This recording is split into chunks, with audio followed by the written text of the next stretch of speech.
Hey guys, welcome again to my YouTube channel. I'm Fisayo Patrick from fisayopatrick.com, and I help small business owners and creative entrepreneurs build profitable brands for their businesses, both online and offline.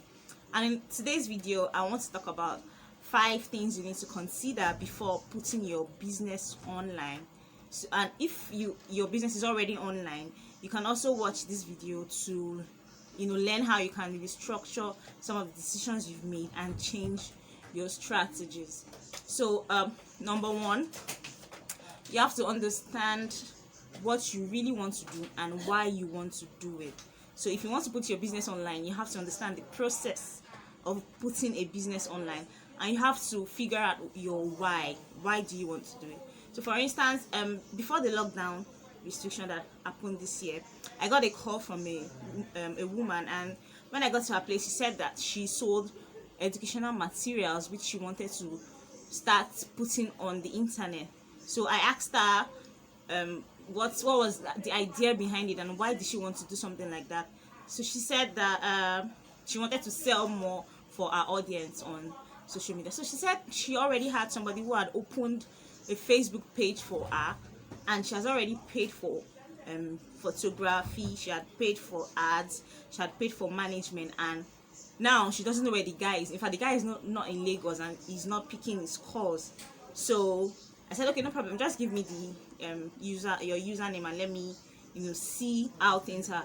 She said she doesn't even know her username because the guy opened it, so she doesn't know the username that he used, and she doesn't even know the password that he used to open it, and it was a bit difficult. So I had to start checking. I had to use her name, business name, start putting so many names on Facebook just to get. So when I finally got it, I saw the photographs that he took of the educational products. They're like these flashcards for kids and spelling, letters for spelling, and educational products for children.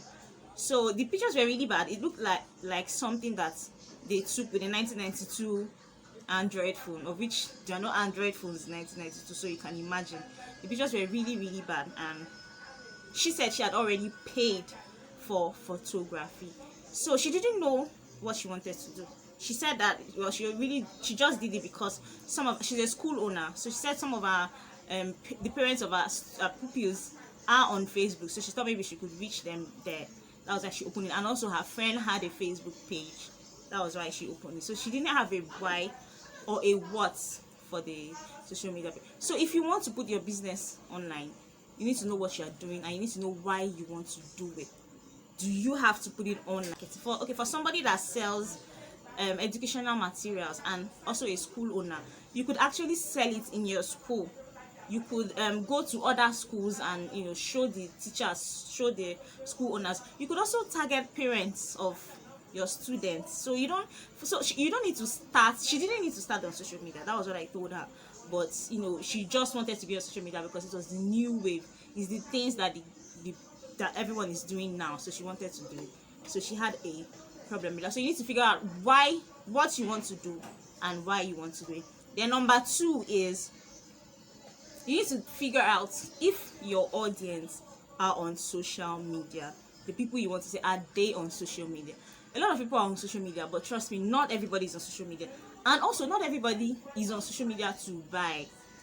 My dad is on Facebook not because he wants to buy anything, because he wants to just be on Facebook, because we always talk about Facebook, so he wants to be on Facebook. So, and he's a parent, he might have children that wants to buy educational materials, but he's not on Facebook. So the woman wouldn't meet him on Facebook, but he was our target audience. You understand? So I asked her that, have you ever met the parents of your students on social media?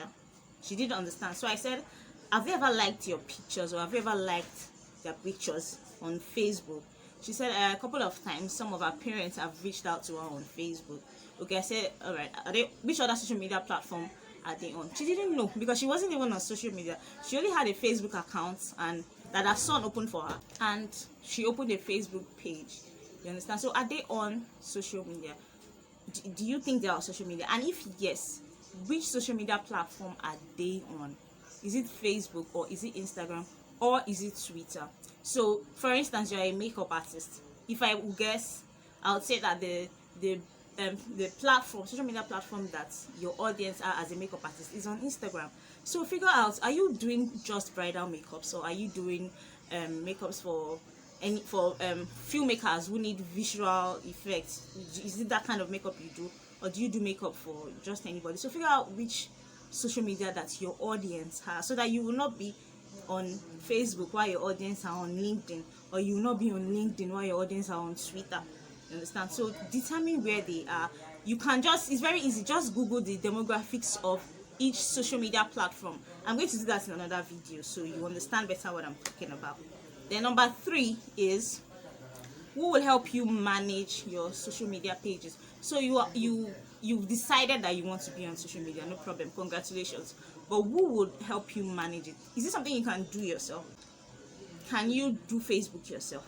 Do you know how to create content for Instagram, upload content, engage with people, measure results? If you can do it, and if you can't, if you want to do it but you don't know how to do it, you can learn. But if you don't have enough time on your hands, you have to figure out who will do it for you. That means you need to hire a social media manager. Now, one thing you should know is, when hiring a social media manager, hire a professional social media manager, and don't try to pay a cheap amount. Don't say manage my social media for 5,000 naira. It's not just to upload. Social media is much more than uploading. Social media is 1% of social media is uploading. The remaining 99% is very heavy. So you need to pay good amount if you want to get good results. So if you pay a professional and you pay a professional amount, you get professional results. If you pay 5,000 naira, you get 5,000 naira results. So don't sabotage your business by trying to do cheap things. And also, what I want to say is this: don't give it to your cousin or your niece. Last year, a friend of mine took me to his friend who ran a real estate agency, and he wanted to manage social media and manage his website. So when I got to his office, we got talking, and he asked for my price, and he said, please don't charge me, because my cousin has already opened my website. I just want somebody that would help me manage it. So I said, oh cool, is your cousin a web developer? He said, no, not really, she knows these things, she's just a millennial like you. So I'm like, oh, okay, cool, no problem. And guess what? Till today, the website is not even online anymore. The social media pages are not online anymore because he gave it to his cousin. So don't give it to your cousin or your niece or your church member or your neighbor. If they are professionals, if that is what they do, by all means give it to them. But if you're giving it to them because you see them pressing phone all the time, you're going to sabotage your business. So give it to somebody that you know can do it well. And if you have enough time on your hands and want to do it yourself, by all means, just make sure that you know what you are doing. Then number 4, you have to figure out the types of content that you're going to be posting. So there are pictures, there are videos, and there are stories.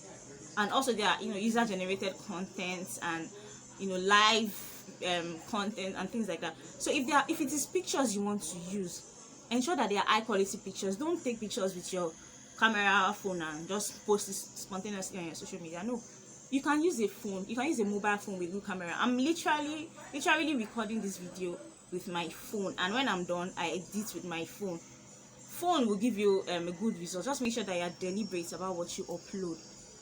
If you don't want to use your phone, invest in a good camera, or pay a professional photographer that will not run away, that will not leave Lagos.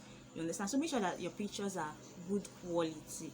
Then if it is videos you want to use, fine, by all means do video. You can get a video camera, or like I said before, use your phone. You can take videos of behind the scenes of your production process, or a day in your life, things like that will get people to engage with your content. It is fine. And also, if you want to do ephemeral content like stories, you can also do that. So there are fleets are Twitter stories, there are LinkedIn stories now, Facebook stories, Instagram stories, and WhatsApp statuses. You can also use these platforms to create content for your brand. Just make sure that you are deliberate about it, and make sure that you are professional about it. Use good quality equipment to record these things, and yes, you do well on social media.